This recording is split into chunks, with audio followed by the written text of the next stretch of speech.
विवाह क्लासेस में आपका बहुत बहुत स्वागत है। पिछले वीडियो में हमने आपको शब्दालंकार बताया था। इस वीडियो में हम अर्थालंकार के बारे में जानेंगे। देखिए अर्थालंकार की परिभाषा। अर्थालंकार का अर्थ है कि जब किसी काव्य का सौंदर्य उसके अर्थ पर आधारित होता है तो वहाँ अर्थालंकार होता है। अर्थालंकार के कई भेद होते हैं। उपमा अलंकार, रूपक अलंकार, उत्प्रेक्षालंकार, अतिशयोक्ति अलंकार और मानवीकरण अलंकार। वैसे अर्थालंकार के बहुत सारे भेद हैं, लेकिन मुख्य रूप से 5 ही है। तो आइए जानते हैं उपमा अलंकार क्या है। उप का अर्थ होता है समीप तथा पा का अर्थ होता है तौलना, देखना, मतलब एक समीप दोनों को देखना। तो जब दो वस्तुओं के आपस में समानता दिखाई जाए तब वहां पर उपमा अलंकार होता है। उपमा अलंकार की पहचान है कि काव्य में सा से, सी, जैसे, तैसे ये सब शब्द आते हैं। देखिए उदाहरण पहला, चांद सा सुंदर मुख। इस उदाहरण में चेहरे को चांद के समान बताया गया है। चेहरे की तुलना किससे की गई है? चांद से की गई है। तो इस वाक्य में उपमा अलंकार है। इसमें मुख उपमेय है और चंद्रमा उपमान है। अब देखिए उपमेय और उपमान किसे कहते हैं? जिसकी तुलना की जाए वो उपमेय है, जिससे तुलना की जाए वो उपमान है। पीपल पात सरिसमन डोला। पीपल के पत्ते जैसे मन डोल रहा है, जैसे पीपल का पत्ता डोलता है वैसे मन डोल रहा है। तो यहाँ मन की उपमा किससे दी गई? पीपल पात। आइए देखिए रूपक अलंकार किसे कहते हैं? जिस अलंकार में उपमेय और उपमान की भिन्नता खत्म हो जाती है।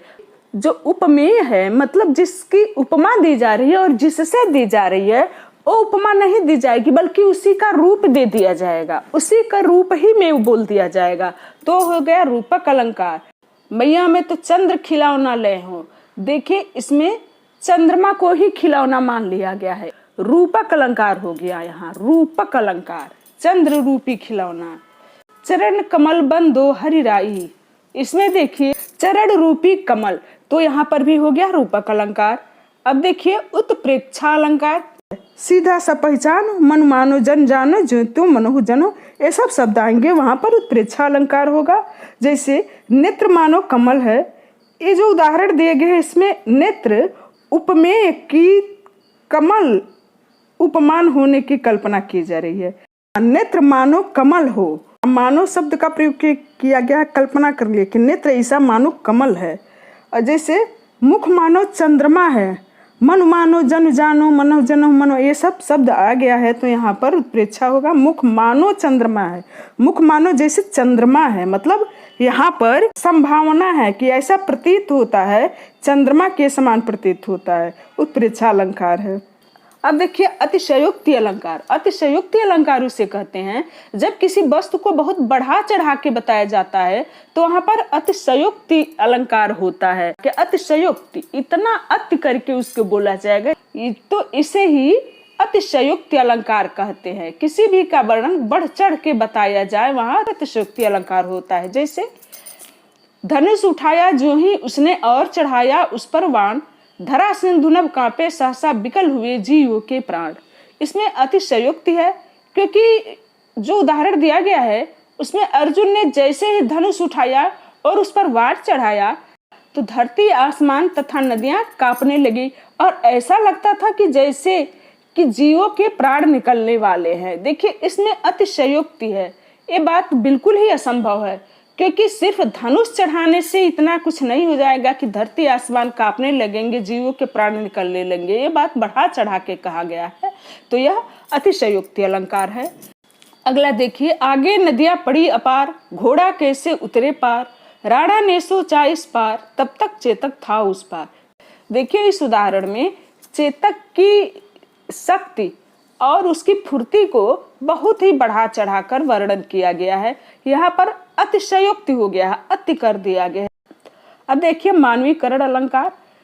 जिस अलंकार में प्रकृति की किसी भी चीज की तुलना मनुष्य के साथ की जाए, उसके क्रियाकलापों जैसे प्रकृति के भी क्रियाकलाप दिखाए जाए, तो वहाँ मानवीकरण अलंकार होता है। उदाहरण के लिए देखिए, फूल हंसे कलियां मुस्काई। इसमें फूल और कलियों को मनुष्य जैसे दिखाया गया है।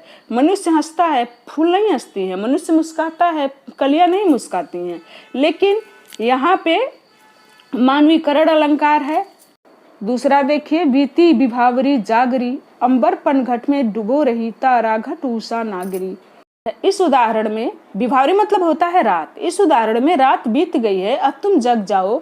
उषा रूपी नायिका तारा रूपी घड़े को, उषा रूपी नायिका तारा रूपी घड़े को आकाश रूपी पनघट में डुबो रही है। मतलब कि अब रात बीत रही है, अब जग जाओ। तो इसमें क्या हो गया, मानवीकरण हो गया, क्योंकि उषा प्रकृति है। मानो जैसे कि नागरी, उषा को नायिका बना दिया है और तारा को घड़ा जैसे बना दिया गया है और अंबर को पनघट का रूप दे दिया गया है। रूपक अलंकार के साथ साथ यहाँ पर मानवीकरण है, क्योंकि प्रकृति का वर्णन मनुष्य जैसे किया गया है। तो ये आपका हो गया अर्थालंकार, जिसमें कई सारे उदाहरण आपको मिल गए। आशा है आपको अच्छे से समझ में आ गया होगा। अगले वीडियो में फिर हम मिलेंगे। धन्यवाद।